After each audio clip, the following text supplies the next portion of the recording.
মুহাম্মদ নবী রাসূল সাল্লাল্লাহু আলাইহি ওয়াসাল্লাম জগতে আসার পূর্বেও আল্লাহর কুদরতিতা তিনি তিনার পিতার জানাজা সম্পূর্ণ করিয়েছেন।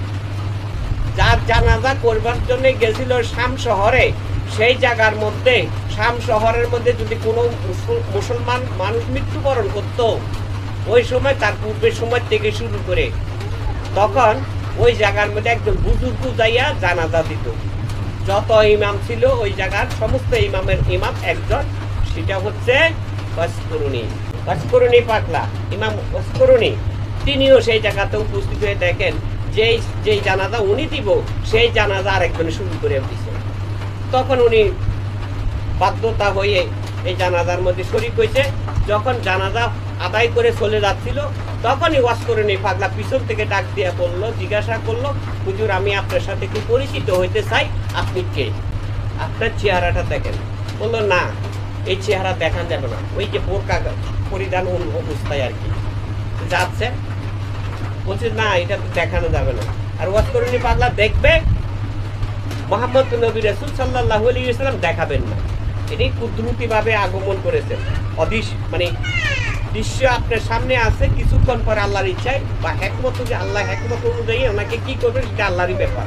এই জন্যে কোনো মানুষ যাতে ওনাকে নিশ্চিত করতে না পারে সেই জন্য দেখা দিবেন না। তো যখন বাঁচতে না পারতেছিল, উনিও তো একটা ভালো একজন কামেল ব্যক্তি, আমলদারি ব্যক্তি, পবিত্র মানুষ, তো ওনার কথা রাখতে যায় ওনাকে একটা আবদ্ধ দেওয়া হলো, একটা শর্ত দেওয়া হলো, যদি সে মুহাম্মদ নবী রাসূল সাল্লাল্লাহু আলাইহি ওয়াসাল্লাম জগৎ আগমন করে তবে আপনি তিনার সামনে হাজির হইতে পারবেন না। যতদিন পর্যন্ত আপনি বাঁচবেন ততদিন পর্যন্ত আপনি একাকারভাবে থাকবেন, বিশ্বাসের ভিত্তিতে তার সাথে প্রেম করবেন, কিন্তু তার সাথে আর পুনরায় বাস্তবে সাক্ষাৎ করতে পারবেন না। যদি এই সত্যটা আপনি মেনে নিতে পারেন তবে আপনার সামনে এই দেখাটা দেওয়া হবে। বললে তো সমস্যা নাই, আমি যা সামনে পাইছি তা আমি হারাইতে চাই না, সামনে আমি যা পাইছি তা হারাইতে চাই না, আপনি আমার চেহারাটা দেখাতেন। তখনই চেহারাটা দেখাই দিল। চেহারাটা দেখানোর কারণে এই যে ওয়াসকরুনি পাগলা নবীর প্রেমে পাগল হলো, ওই দিনের থেকে সবার আগে পৃথিবীর মধ্যে যত মানুষ মাখলুকাত আছে নবীর জন্য যারা নবীর প্রেমে যারা পাগল হয়েছে, সবার আগে ওয়াসকরুনি পাগলাই প্রেমে পাগল হয়েছে। এই হলো মুহাম্মদ নবী রাসূল সাল্লাল্লাহু আলাইহি ওয়াসাল্লামের গর্ভ থাকা অবস্থায় একটা অবস্থার বিষয় প্রকাশ। আরেকটা হলো মুহাম্মদ নবী সাল্লাল্লাহু আলাইহি ওয়াসাল্লামের পরে বেলায়েতি জামানা পর্যায়ক্রমে বেলায়েতের অধিকারী যিনাকে ঘোষণা করা হয়েছে পিরানে পীর দস্তগীর কুতুবে রাব্বানী নুরুজদানি মাহবুব সুবহানী সৈয়দ আল হাসানী হযরত আব্দুল কাদের জিলানী বাগদাদি। সেই আব্দুল কাদের জিলানী জিলান নগরে জন্ম, বাগদাদে তিনার আলোকিত, বাগদাদ নগরে তিনার আলোকিত। তো সেই বড় পীর একই রকম মায়ের গর্ভে থাকতে বারে বারে সেই রকম খেলাধুলা হয়েছিল।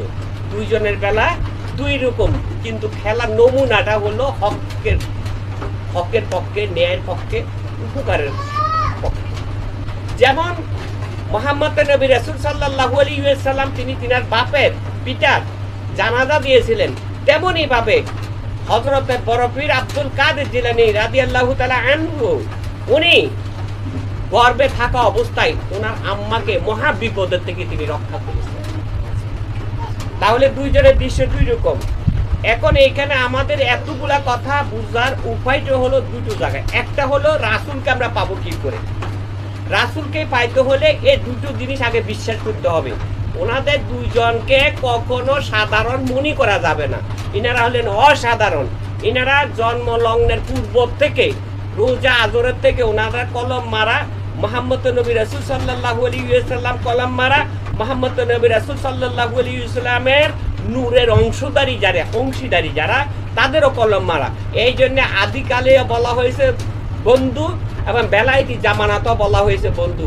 আদিকালে বলা হয়েছে ইন্নাল্লাহা খালাকা আদাম আলা সুরাতিহি, আবার বেলায়েতি জামানাতে বলা হয়েছে ইন্নী জাইলুকুম ফিল আরদি খলিফাতান। তাহলে বন্ধু, আল্লাহর বন্ধু দুই কুলে দুই জামানাতে রয়েছে, অর্থাৎ বেলায়েতি জামানাতও আছে, আদি জামানাতও ছিল।